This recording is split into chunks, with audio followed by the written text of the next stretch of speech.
13 नीति के दोहे। नीति के दोहे पद्य दोहे की कवि रहीम जी का जन्म लगभग 1591 में और निधन सन 1926 में हुआ। रहीम का पूरा नाम अब्दुल रहीम खान खाना था।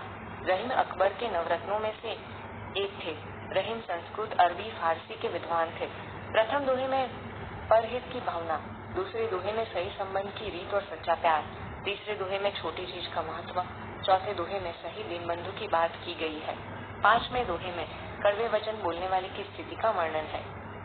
छठवें दोहे में उत्तम व्यक्ति की प्रकृति, सातवें दोहे में बिगड़ी हुई बात को छोड़ देने की, आठवें दोहे में धैर्य का महत्व तथा अंतिम दोहे में किसी से मांगना नहीं चाहिए, इस बात को उद्धृत किया गया है।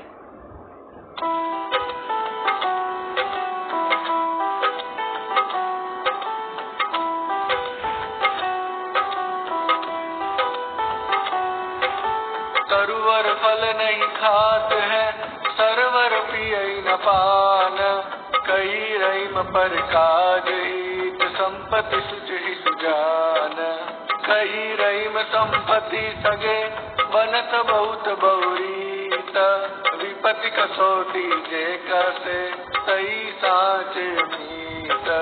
रहीमन देखी बड़े न को, लघु न दीजिए डारी, जहाँ काम आवे सुई, कहाँ कर तरवारी।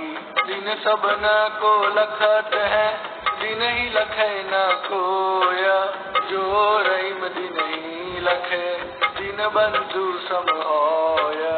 खीरा को मुँह काट के, मलियत नोन लगाय, रहीमन करुए मुखन की, चाहिए यही सजाय। जो रहीम उत्तम प्रकृति, का करि सकत कुसंग, चंदन विष व्यापत नहीं, लपटे रहत भुजंग। बिगड़ी बात बने नहीं, लाख करो किन कोय, रहीमन बिगर दूध को, मथे न माखन होय।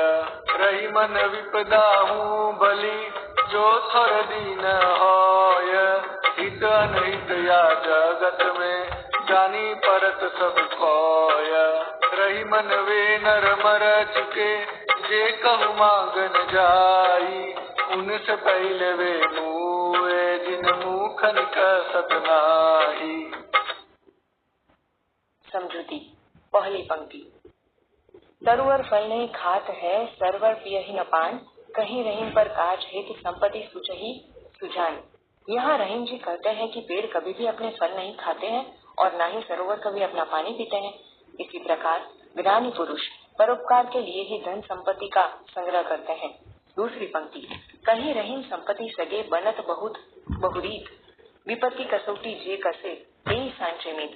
यहाँ रहीम जी कहते हैं कि जब मनुष्य के पास संपत्ति होती है, तब लोग तरह तरह से उसके सगे बने रहते हैं, उससे रिश्ते जोड़ लेते हैं, लेकिन सच्चे मित्र तो वे हैं जो विपत्ति के समय साथ देते हैं और उन्हें अकेला नहीं छोड़ते।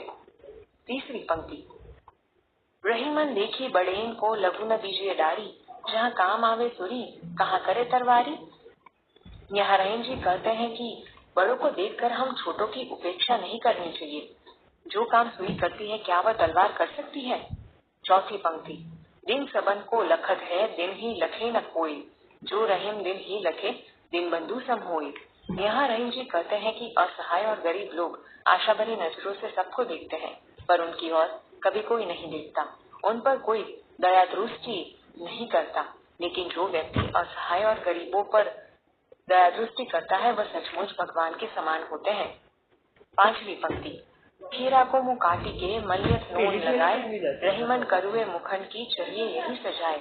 यहाँ रहीम जी कहते हैं कि खीरा को खाने से पहले उसका सिर काटकर अलग कर देना चाहिए, फिर उसके कटे भाग पर नमक मलना चाहिए। रहीम जी कहते हैं कि कड़वे मुख वालों को यही सजा मिलनी चाहिए, इस अपराध का यही दंड है। छठी पंक्ति। जो रहीम उत्तम प्रकृति का, करी सकत कुसंग, चंदन विष व्यापत नहीं, लपटे रहत भुजंग। यहाँ रहीम जी कहते हैं कि उत्तम स्वभाव वाले लोग बुरी संगति में रहते हैं, फिर भी उसका प्रभाव उन पर नहीं पड़ता। ठीक उसी प्रकार जैसे भयंकर विष वाले सांप चंदन के पेड़ से लिपटे रहते हैं, परंतु चंदन में उनका विष कभी भी नहीं फैलता है। सातवीं पंक्ति। बिगड़ी बात बने नहीं, लाख करो किन कोई, रहीमन बिगर दूध को बटे न माखन होए। यहाँ रहीम जी कहते हैं कि बिगड़ी बात लाख प्रयत्न करने पर भी सुधर नहीं पाती। ठीक उसी तरह जैसे फटे दूध से जमाए गए दही को कितना भी मथा जाए, उसमें से मक्खन नहीं निकलता। आठवीं पंक्ति। रहीमन विपदा हो भली, जो थोड़े दिन होए, हित अनहितिया जगत में जानी परत सब कोई। इसी पंक्ति में रहीम जी कहते हैं कि यदि आपत्ति थोड़े समय के लिए आती हो तो अच्छी बात है, क्योंकि उस थोड़े से समय में ही हम समझ जाते हैं कि कौन हमारा हितकारी है और कौन अहितकारी है। नौवीं पंक्ति। रहीमन वे नर मर चुके, जे कहूँ मांगन जाही, उनसे पहले वे मुए, जिनमुख निकसत नाही। यहाँ रहीम जी कहते हैं कि वे मनुष्य तो मरे हुए हैं जो दूसरों के दरवाजे पर मांगने जाते हैं, परंतु उनसे भी पहले वह मर गए हैं जिनके मुख से नहीं शब्द निकलता है, जो मांगने वालों को देने से इनकार कर देते हैं।